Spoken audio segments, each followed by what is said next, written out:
Hello, my beautiful beauties, my wonderful lovelies, a pleasant morning to you.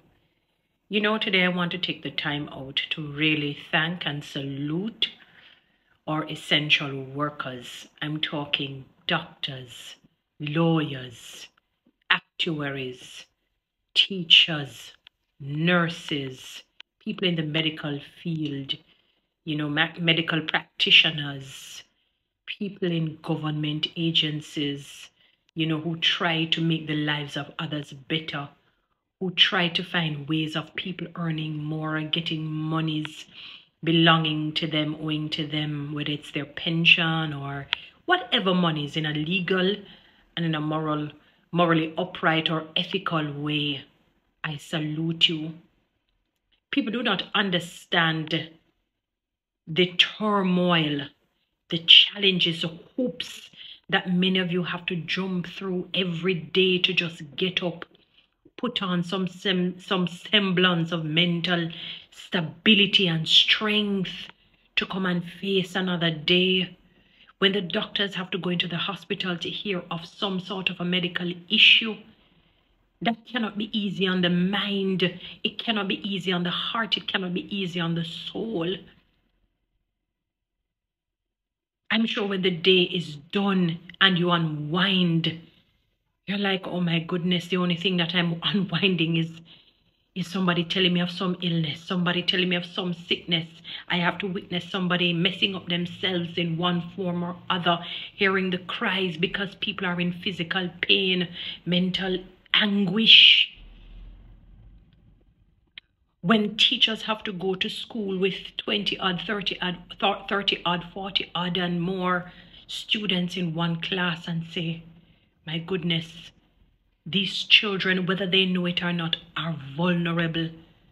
I want to ensure that what I'm passing on will help them in the long run, that they don't become social misfits in the society. And I'm talking about doctors, nurses, and all these essential workers who really mean business, who have a passion, who have heart, and want to see Jamaica and its people improve.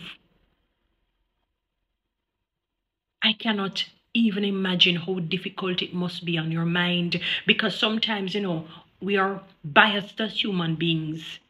When we're not in the position, we have all the answers. We say they should do this, they should do that, until one day when we're in a corner, in a maze, and we can't see any way out. That is when we want mercy and compassion to be executed and to be emitted to us. That is when we begin to understand how the teacher feels, how the doctor feels, how the nurse feels, the medical practitioner, the police, the soldier. That is when we begin to understand how they feel.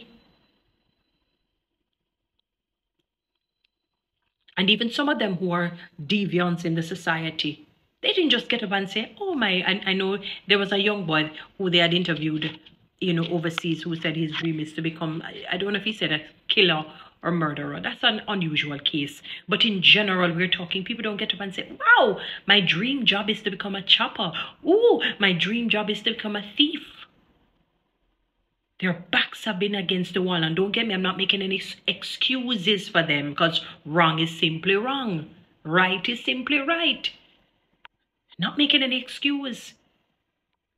But like Jesus, when he saw the multitude, and the multitude had myriads of people in their thieves, choppers, people with various sexual immorality, bad-minded people, evil-minded people, good people, semi-good, not so good, all sorts.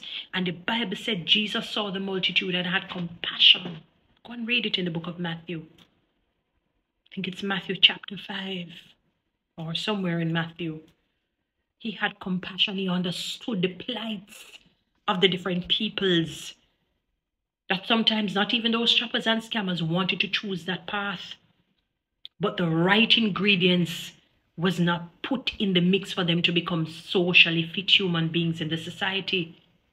Bad parenting, improper parenting, no parenting, and poor parenting, unfortunately. So my essential workers, I salute you. It is not easy. I don't know if I could switch places with some of you based on the nature of your jobs, police, until people really understand what you suffer. I've seen what some of you suffer. I've seen it. I've seen it. It cannot be easy going in and your infrastructure is dilapidated and poor. You hear all kinds of cases coming to you. Some of you police officers have to play lawyer, doctor, Indian chief, actuary, mathematician, English teacher, all sorts of roles. Everything you have to be. You have to become all things unto all men that you might save some. Doctors, it cannot be easy on your mind psychologically to every day come in to hear of some illness and sickness and disease. I know you're equipped for it, many of you. You're trained for it. It is inbuilt within. But sometimes it cannot be easy. Nobody's going to come to say, oh, I'm coming, because I'm healthy, but I just want to come to you. Generally, the healthy will not just be going to the doctor like that. They probably just want to hear a clean bill of health and if they feel comfortable. But if a man feels okay or a woman feels okay, within and, all seemingly is well and they're eating right and so on, chances are they may not necessarily just visit the doctor like that. So I'm sure it cannot be easy on the brain to every day just hear of from one negative situation to the next, even though you're built for it. It must take a toll at some point. And then sometimes to be lambasted, by others to say you don't care. And maybe it is not that, because you have to also battle the demons at home. And when I say demons, I'm talking about challenges, the different difficulties. So you're battling challenges and difficulties at the office. You go home and to battle challenges and difficulties. At what point do you unwind? At what point do you see bliss? At what point do you say, today I just don't want to be a doctor. Today I don't want to be a teacher. Today I don't want to be a police officer. I just want to be a human and enjoy life. Just even today, just dip your finger in the cool water and put on my tongue as Lazarus asked Abraham, please, just give me a breather, just give me a break to just unwind and regroup and recoup and come again. It is not that I don't care, but I'm exhausted. I'm built only to give 80%. That's how it is. The other 20%, I have no choice but to take it, because if I don't take 20% for me, at least I'm going to die physically. Essential workers, I salute you. It is not easy. It is until I face my own challenges in life, then I begin to think and ponder on how it must be for you. I had a friend, he's still in the medical field, just doing his postdoctoral studies. No, it wasn't him, sorry, another individual, as a medical doctor. The scare, because it's a risky job of giving injection, and he had given somebody with, HIV, who was HIV positive, and accidentally stuck himself with the needle. Thank God all is well with him, And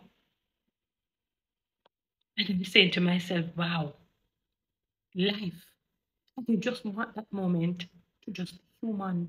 Not lawyer, not doctor, not Indian, not nurse, not teacher, not whatever profession that provides some sort of help to other people. Every job does. But really, really those, what we call essential workers. I salute you. It's not easy. Some of you wayward still. Some of you wayward. Bad broke. I want to lick. But for the most part, I would say at least many, many of you really love and have a passion for your job and want to do better. Sometimes your colleagues are your greatest downfall because of envy and jealousy and who wants the power and who wants more money. Not understanding that the world is so wealthy that everybody can actually become a millionaire and the world still remains wealthy. But I salute you, my essential workers. I know it is not easy. I want you to bask in this knowledge that one day it will be better. One day God will make it better for you and your family and for the generations to come. Guys, follow me on TikTok. Subscribe to my YouTube channel and certainly share this message.